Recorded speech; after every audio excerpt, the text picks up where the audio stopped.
Now, we'll introduce our framework for HR leaders to move beyond a benchmark reactionary approach to a proactive strategy.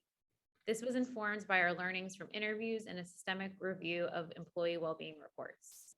Our framework is called the 3Ps. This encapsulates what the future of well-being should look like: a mental health and well-being approach focused on prevention, personalization, and promotion. In the next few slides, we'll dive into the components for each of these 3Ps and provide some action items and examples for implementation. So the first is prevention, which refers to shifting gears away from reactionary interventions toward cultural change, lifestyle management, and continued learning. Connecting this back to what we discussed earlier in the presentation, this helps to address the 3 challenges, which is access, awareness, and success. It also emphasizes the idea of that personal responsibility, ensuring that employees are self-aware and taking action and advantage of the resources that are being provided.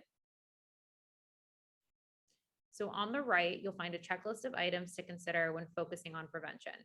I recognize there's a lot of text on this slide, and so you can refer to details in our upcoming white paper. But for now, I'll quickly highlight the checklist, and then I'll walk you through some key points and examples of how you can create and apply actions to support each pillar of the framework.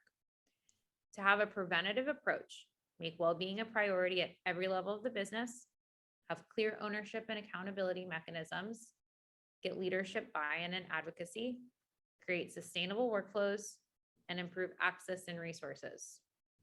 Let's dive into number 1. Make this a business priority at every level. So first, clearly define your objectives. Consider what data you have or what you need to make the business case. Are there data models that are typically beyond the HR that are beyond the HR spectrum, such as risk prevention or predictive analytics, to gain a better sense of what variables can be applied in this space? Do you have a portal for employees to submit comments and anecdotal stories? Submissions become qualitative data, and that's really useful to show impacts. At the mid-manager level, incorporate well-being topics of conversation in performance and professional development plans. Another example, number 4, create sustainable workflows. This can be translated to better understand stressors across time zones, business units, and shift schedules, and then consider how you can help mitigate these barriers. So for example, have company-wide awareness of holidays that are regional or cultural specific, and be very mindful of scheduling company-wide events around these dates. We know that sleep impacts health, so ensure that managers are working with employees to pick shifts that are healthy and sustainable. So that doesn't mean 3 night shifts followed by 2 early morning shifts. In the long term, that's not sustainable for your employees.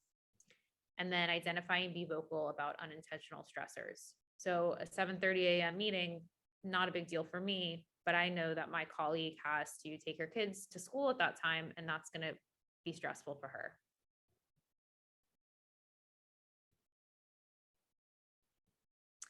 The second pillar of our framework is personalization, which refers to an overhaul of the traditional benefits model to address individual needs.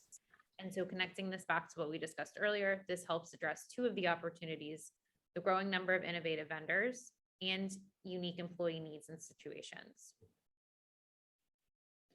So to create this personalized experience, recognize it's not a one-size-fits-all approach, identify and remove barriers, create benefit programs that are culturally relevant, ensure it's a cross-functional effort, and promote psychological safety. We discussed the first point before, and to provide some additional in-depth examples of how to think about this. Recognize that comorbidities impact behavioral health, so work with your vendor to offer cross-referrals between programs. Or create non-traditional programming topics in collaboration with ERGs, such as fertility or pediatric health. Another example, number 3 emphasizes cultural relevance. Interview respondents spoke of US-centric resources that were translated for global offices, which we discussed earlier. And these approaches, this just translating doesn't resonate. So consider asking employees in those regions and in those offices what their needs are. You could do this via a focus group or a survey or a hybrid of options, and therefore you're not wasting your time when you implement new resources. You could also consider decentralized programming led by regional HR business partners, ERG, DEI groups, and volunteer networks. At the business unit level, ensure that managers have an awareness that they have the autonomy to create and adapt programming to their business needs. And to clarify, personalization does not mean more costs. Identify what the biggest return on investment is, invest in those approaches that have impact, and eliminate the ones that don't. And lastly, I'll pass to Janani to go over the final P. Thanks, Julian.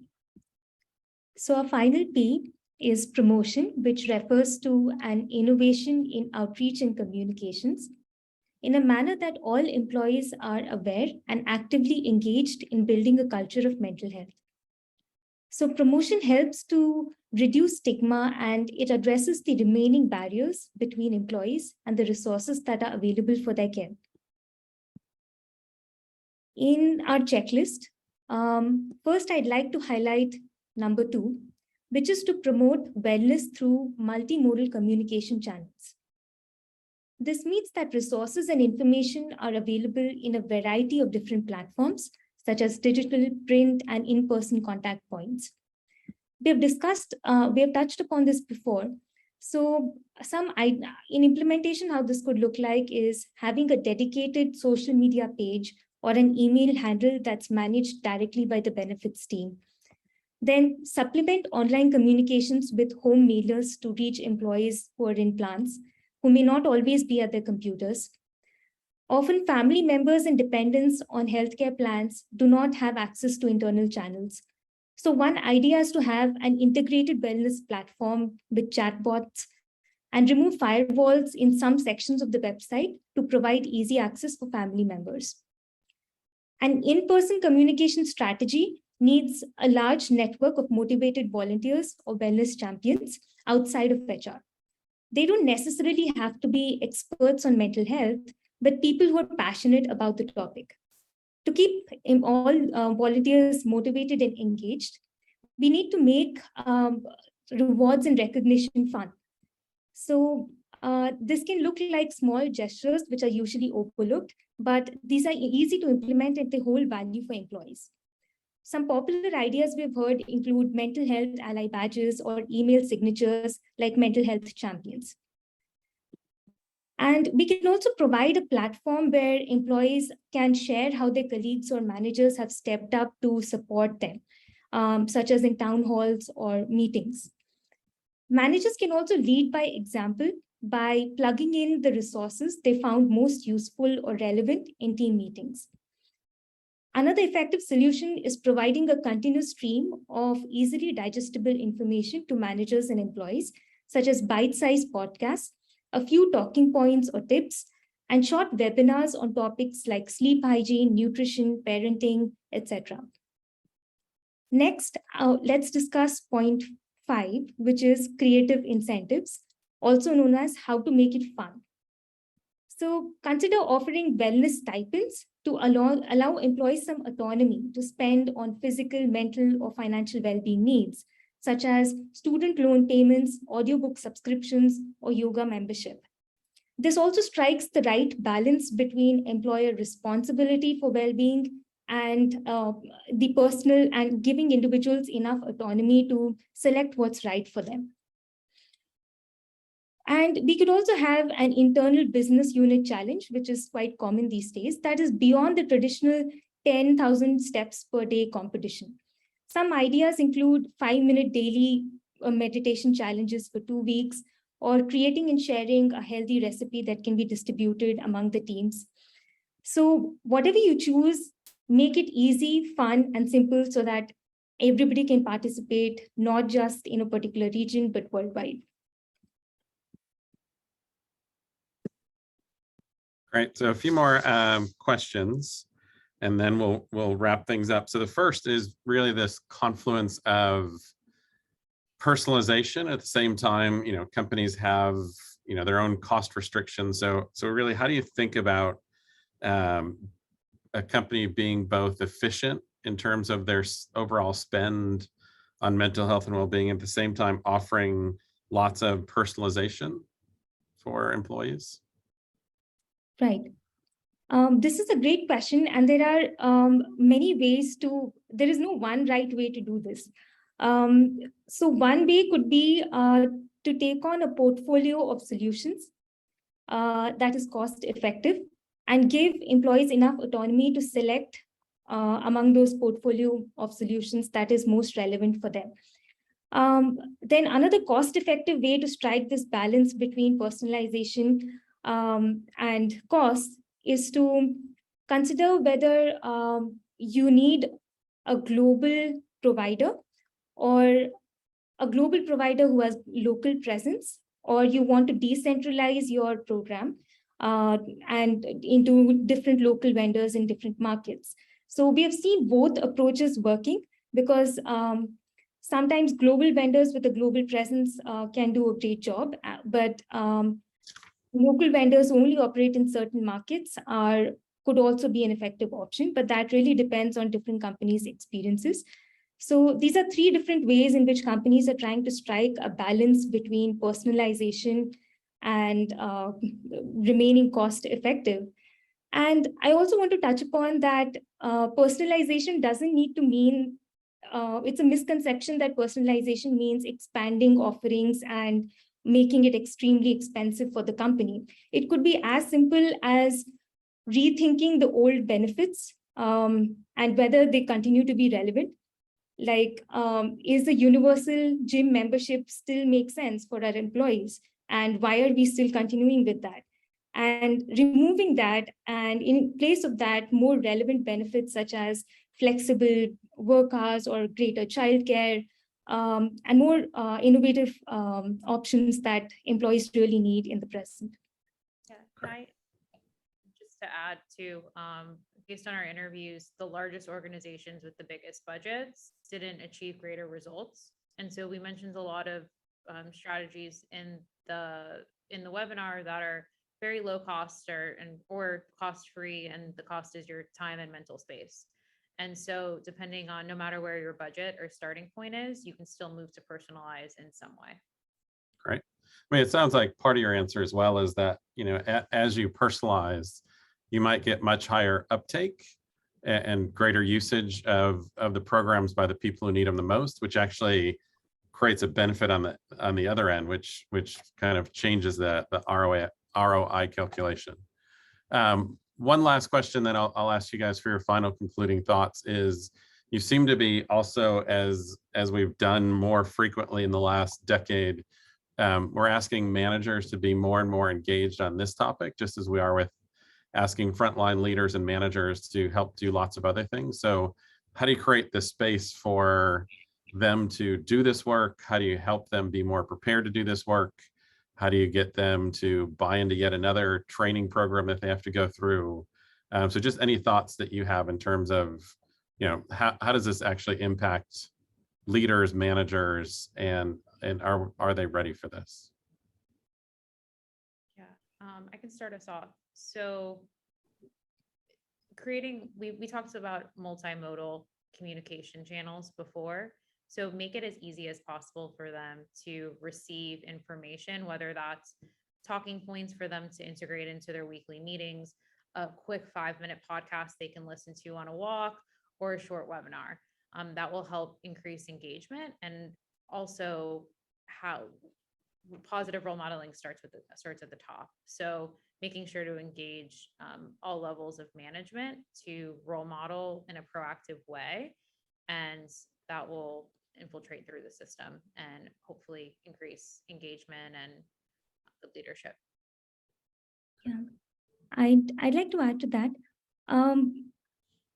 At present, I agree that this is yet another responsibility for managers to look into. But if it becomes more of a business priority overall, and it's established that it's not yet another responsibility, but an organizational level priority, then it could also be tied into performance incentives, which we heard a couple of companies experimenting with. So by using these kind of mechanisms, we can, it's less of a responsibility rather than something that the whole organization is involved in. Great. Okay, so the two of you have been working on this project for 3 months or more. What I'd like you to do just to wrap us up is, your thoughts at this point in terms of, if you are making recommendations to leaders in this space, where do you think they would benefit most from attention, or where do you think they should be spending their energy right now? Jenny? I'll start us off.